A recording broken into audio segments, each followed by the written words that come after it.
Beauté la famille, j'espère que vous allez bien. Aujourd'hui, une vidéo spéciale dédiée à tous ceux qui me suivent sur cette chaîne et qui ne sont pas camerounais. J'ai pensé à vous parce que je me dis, il y a beaucoup de petites expressions que souvent j'utilise sur ma chaîne que peut-être vous ne comprenez pas, mais vous n'avez pas le courage de me demander. Donc aujourd'hui, je vous fais une vidéo spéciale sur quelques expressions camerounaises à connaître. Alors c'est parti pour cette vidéo dans 5, 4, 3, 2, 1... Now! Ce qu'il faut comprendre, ce qui fait la particularité un peu du Cameroun, c'est que comme plusieurs pays d'Afrique, notamment nos frères ivoiriens, au Cameroun, on a créé une langue hybride qui mélange nos langues locales, le français et l'anglais, qu'on appelle le camfranglais. Et le camfranglais, c'est une langue qui évolue à la vitesse de la lumière. Souvent, il y a des faits sociaux et on va prendre une nouvelle expression. Certains artistes très vite vont en faire une chanson et c'est comme ça que ça rentre dans le jargon populaire. Donc, il y a une variété, une multitude d'expressions. Évidemment, dans cette vidéo, je ne pourrais pas te parler de toutes les expressions, mais de celles que moi j'utilise très souvent, que peut-être tu ne comprends pas parce que tu n'es pas camerounais ou tu ne connais pas un camerounais et parce que tu ne veux pas me demander. Le franc-anglais, c'est une langue très riche. Il y a même des thèses dessus. Parce que c'est ça, le Camerounais, c'est quelqu'un de créatif. Créatif dans le bien comme dans le mal. Oui, c'est ça la vie. Il faut supporter le désordre et l'ordre. Revenons à nos expressions camerounaises. Donc, une première expression que je vais t'expliquer, que tu vas entendre beaucoup de Camerounais dire et que tu vas comprendre, c'est je wanda. Je wanda, ça veut dire je m'étonne. Mais c'est selon le contexte, parce que c'est ça la particularité du camp anglais, fait que c'est selon le contexte. Donc, si je te dis je wanda ou gars, je wanda. Tu vois, selon l'intonation, ça signifie autre chose. Je wanda, ça veut dire je suis étonné, je suis surpris par lui. Mais je wanda, ça veut dire que tu me prends pour qui? Je wanda sur les Noirs de France. Tu vois, non? Là, c'est pas je m'étonne. Je suis surpris, je ne sais pas comment expliquer la diaspora noire de France. C'est vraiment je wanda, wanda. Et ne dis pas wanda, dis vraiment dong dong, ça doit chanter wanda. Deuxième expression pour toi, très simple, c'est toujours des interjections. C'est le Ekie, ça veut dire Ekie. Ekie, ça veut un peu dire c'est comment, mais pas le c'est comment que tu dis à quelqu'un parce que tu veux demander comment il va. Ekie, genre, qu'est-ce qui se passe? Ekie. Ekie. Et encore une fois, selon le contexte et l'intonation, ça peut signifier mille choses. Donc, Ekie.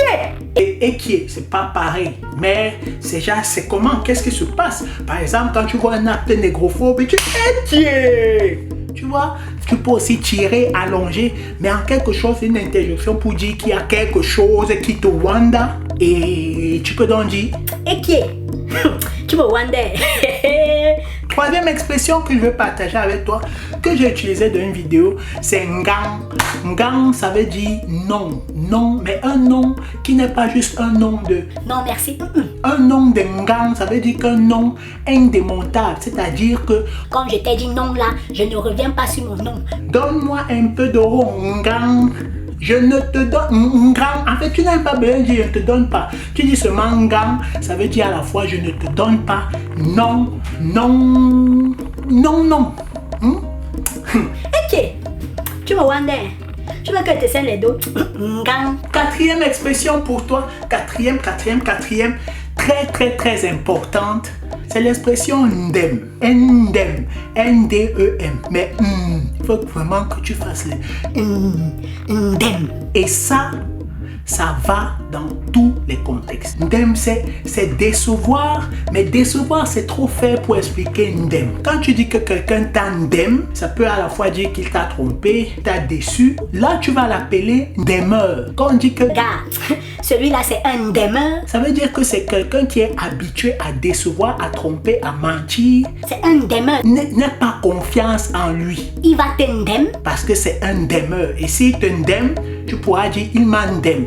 Gars, ou le prévenir en lui disant gars, ne me ndem pas. Tu vois un peu? Non, ne t'amuse pas. Et lui, il peut te répondre. Cinquième expression, oha. Ça, les Camerounais aiment ça. Le oha. Oha, ça va aussi dans plusieurs contextes. Et si lui te dit gars, je vais te ndem oha, ça veut dire en fait qu'il n'a pas peur de toi. Parce que oha, il va te ndem au vu et au su de tout. Ça veut dire que quoi, quelles que soient tes menaces, je vais te faire ça oha. Comme ça, publiquement. Avec quand quelqu'un dit qu'il va te faire un truc oha, ça veut dire que tu ne peux pas l'empêcher de te faire ça. Donc, avec tu es faible.